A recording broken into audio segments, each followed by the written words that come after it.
Well, hello everybody and welcome to Fashion And with me, Scott Schiavone, Fashion Curator.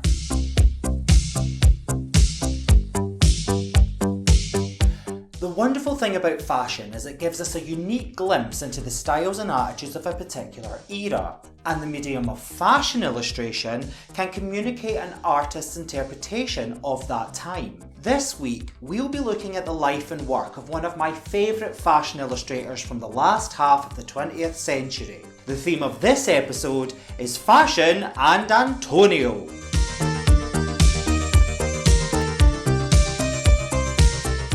More than 30 years after his death, the star of fashion illustrator Antonio Lopez refuses to fade.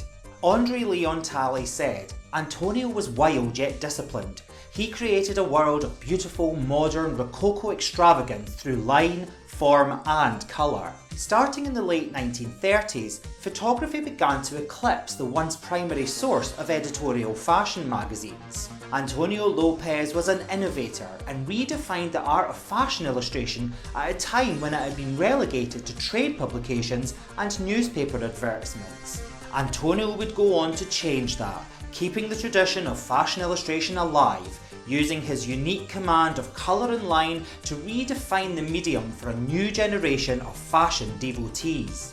We'll be looking at the life and work of Antonio Lopez through 5 themes: Antonio's world, visions of fashion, the city of light, Antonio's girls, and Antonio's universe. Antonio was the name that became synonymous with the artfully dynamic work that defined the international fashion industry from the 1960s to the 1980s. Born in Utuado, Puerto Rico in 1943, at age 2, Antonio was already making fashion drawings of his mother, a seamstress and dressmaker. His family moved to Spanish Harlem in the 1950s, and by the end of junior high, Antonio decided that his path lay in fashion illustration. In the early 1960s, Antonio attended the Fashion Institute of Technology in New York, where he met Juan Ramos, his partner and lifelong collaborator. Juan Eugene Ramos was born in Caguas, Puerto Rico in 1942, but immigrated to America with his mother at the age of 6. Juan had impeccable taste, and him and Antonio were drawn together by their shared love of creating something beautiful. Juan's knowledge of art, artistic movements, and deep understanding of social and cultural change pushed Antonio's creativity into another realm. The genius of Antonio was his collaboration with Juan. Muse and model Pat Cleveland said, "It was like Antonio was doing the weaving and Juan was the one spinning it into gold." At the age of 19, Women's Wear Daily offered Antonio a job and he dropped out of FIT. Antonio said, "I wanted to illustrate fashion and Women's Wear Daily was the place to be." Carrie Donovan, the New York Times fashion editor, was intrigued by Antonio's work and offered him some freelance assignments. Juan urged Antonio to take the irresistible offer and quit his job with milliner Lily Dashi to work full-time with Antonio as his art director. When Antonio's first illustrations for the New York Times were published, he was fired from Women's Wear Daily. Antonio's career flourished, and by the age of 22, he was receiving over $1,000 in illustration. That's a huge amount of money for the time. By the mid-1960s, Antonio and Juan were no longer romantically involved, but they continued to collaborate artistically, and together made the name Antonio a leading force in fashion. Antonio and his entourage were increasingly social and active in the New York scene. He was friends with Andy Warhol and spent nights at Max's Kansas City. Nightlife fueled his work and was an integral part of his art, which is clear from the psychedelic backdrops and models dancing in his illustrations. Antonio's life and art were one. He did not simply capture the zeitgeist, he invented and inspired the attitude of fashion for 3 decades. At the start of the 1960s, fashion was still very much locked into a continual cycle, regurgitating the styles and trends that defined the 1950s. Antonio's early work, although experimental in its use of line and colour, was still very symptomatic of this. Freelancing for the New York Times allowed him to experiment with genres that were not fashion related, such as theatre openings and celebrity interviews. This influenced his artistic style, and he began to portray his models in more intimate, spontaneous and unposed moments. No longer restricted by unnatural and stagnant poses, Antonio's models danced across the page with a vivacity and vigour that extended beyond the confines of the sketchbook. Antonio was selling a total lifestyle and attitude, incorporating social consciousness and changing attitudes to the pages of fashion magazines. Under the direction of Juan, Antonio depicted fantasy worlds that mirrored the new pop art movement, championed by artists such as Andy Warhol and Roy Lichtenstein. Antonio and Juan observed the unbridled freedom of the rising 1960s youthquake. They understood that the future of fashion lay in their hands and quickly translated it into their work. Bill Cunningham said, "The drawings of Antonio Lopez and his associate Juan Ramos were the work of pioneers caught up in the throes of the period's rebellion. Antonio's drawings were responding to this awakening of youth and a generation with its own stories to tell."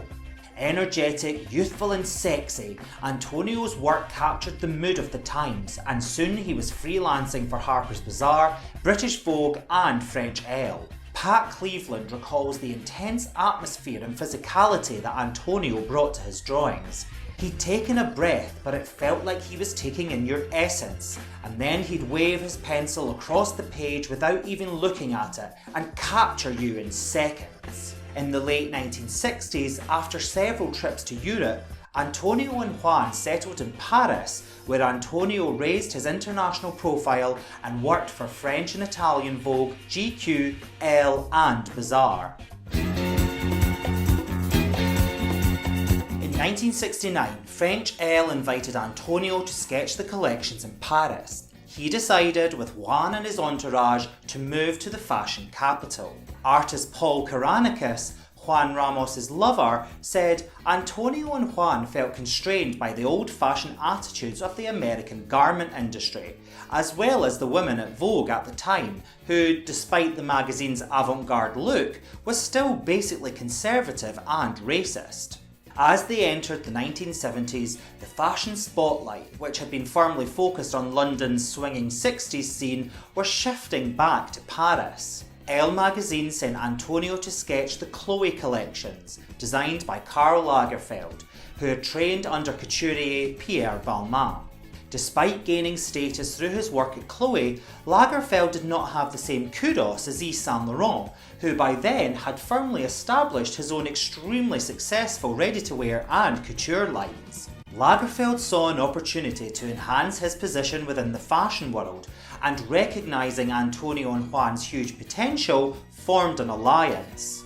Pat Cleveland said, "The group was Karl Lagerfeld, Antonio, Andy Warhol, Donna Jordan, Jane Forth, Corey Tippin and me. We were known as the Americans." Despite hardly being paid for any of the work Antonio did for him, everything including holidays, hotels, dinners and clothes all went through the Lagerfeld expense account. Italian Vogue's Anna Piaggi remembered their extravagant trips. The train blew, the arrivals in Saint-Tropez, the Rolls Royce awaiting him and all his troupe, hats, umbrellas, trunks, Polaroids, the colourful suitcases and the girls in their most outrageous hot pants. When the infamous Parisian disco Club Set opened, Antonio and his entourage's presence at the club, along with Yves Saint Laurent, Bianca and Mick Jagger and Kenzo, confirmed their status as the darlings of fashionable French society. Whilst in Paris, Antonio turned his hand to another medium, the Instamatic camera. This medium mirrored their live-for-the-moment attitude and provided instant gratification, feeding their narcissistic lifestyles. Antonio would snap a series of images, usually a group of 9, that would create a narrative, usually running from left to right. Like everything Antonio did, It wasn't long before his photography work started to appear in countless fashion and photography magazines. All of Paris was infatuated with Antonio and his clan. Their brash outrageousness was a huge contrast to the seriousness of the French fashion scene. Antonio, being a man of colour, championed diversity and introduced women of all ethnicities into his work. Becoming known as an Antonio girl was special. His girls were the girls who mattered. Donna Jordan was discovered whilst in New York's Central Park. Antonio looked at Jane and me and we immediately became his muses. It was an instantaneous karmic kind of thing. We were just little kids and suddenly our lives were transformed. Unconventional with a retro twist, it was Antonio who gave Donna her painted lips, trademark bleached hair and eyebrows. She became known as the Disco Marilyn and was part of Yves Saint Laurent's clique in Paris and was model and muse to Karl Lagerfeld. Donna was featured in Vogue, photographed by Helmut Newton, Irving Penn and Guy Bourdin, appearing on the front covers of Vogue Italia and Vogue Paris. In 1973, she appeared in Andy Warhol's movie L'Amour with Jane Forth and Karl Lagerfeld. Jane Forth was the quintessential downtown New York City it girl. Her look was eye-catching. Her eyebrows were tweezed into a super high, nearly invisible arch. She wore glossy coral pink lipstick and heavily mascaraed eyelashes. Antonio launched Forth's career, and soon she was being touted as the face of the 70s by Life magazine. Jane was also one of Andy Warhol's muses and starred in 3 Warhol films, Women in Revolt, Trash and L'Amour. Antonio would keep Jane holding position for hours and hours while he sketched her. Jane said there was a certain way he had to do things. He needed a specific type of atmosphere and energy in the room so he could tap into his creativity. When Antonio Lopez first met Pat Cleveland, it was not love at first sight.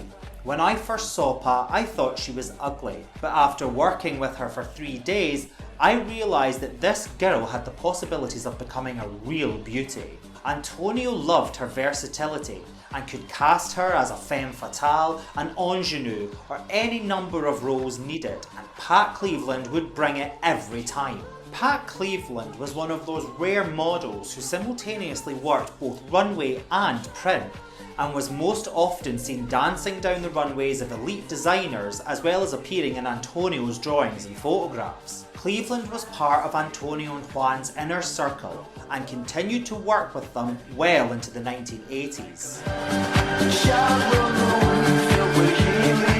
Antonio had a gift of recognising and celebrating diverse and individual looks, and is often credited with discovering Grace Jones. Grace Jones moved to Paris in 1970 and was a key player in Antonio's Parisian entourage.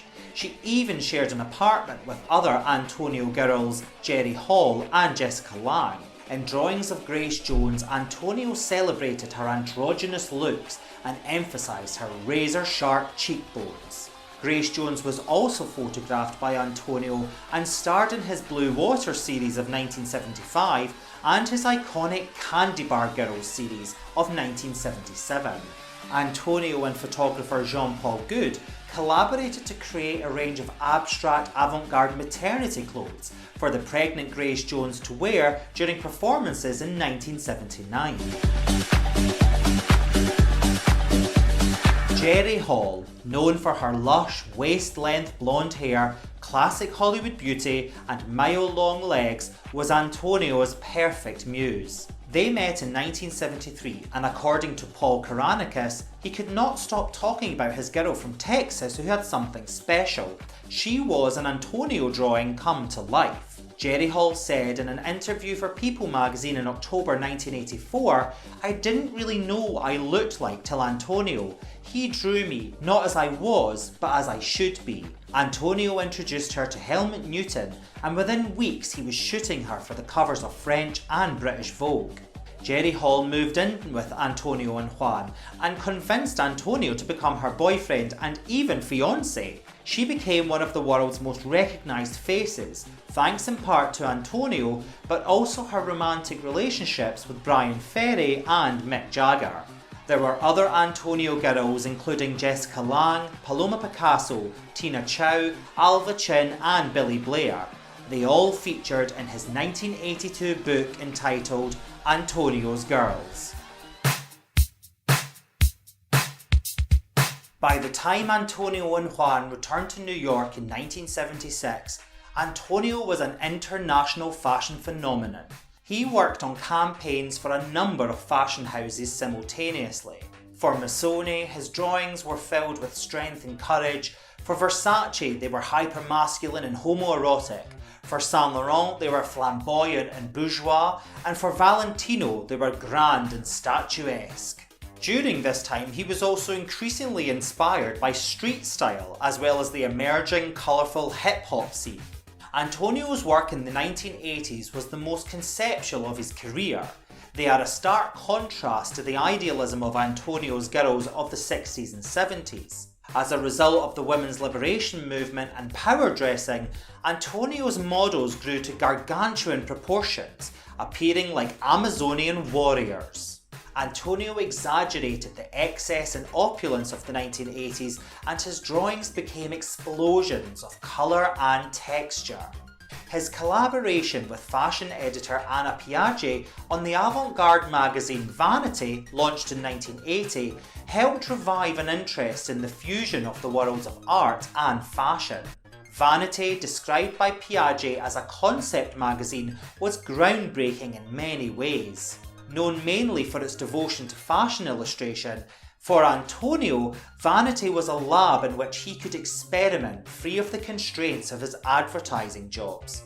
Antonio's universe was shattered when in 1984 he tested positive for HIV. Despite his illness, Antonio never ceased to work. However, on the 17th of March 1987, he died of complications related to AIDS.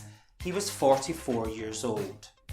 The star of fashion illustrator Antonio Lopez refuses to fade. Antonio was an innovator and redefined the art of fashion illustration at a time when it was deemed no longer fashionable and irrelevant. Antonio changed that, redefining the medium for a new generation of fashion devotees. Antonio was the name that was scrawled on the dynamic drawings that defined the international fashion industry for almost 30 years. His influence was global, redefining the artistic merit of editorial fashion illustration and launching the careers of some of the 1970s most recognisable faces. Antonio has been the subject of countless books and exhibitions, and in 2017, James Crump directed Antonio Lopez 1970, Sex, Fashion and Disco, a documentary of his life and work. Please watch it, it is amazing. More than 30 years after his death, Antonio's reverberations continue to resonate.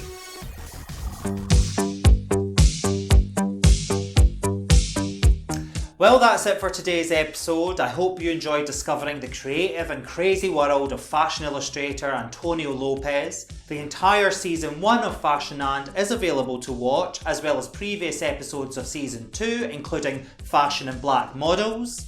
Links will be appearing at the bottom corners of your screen in just a sec. Please comment, like and share, and please don't forget to subscribe so you don't miss a thing from Fashion And with me, Scott Schiavone, Fashion Curator.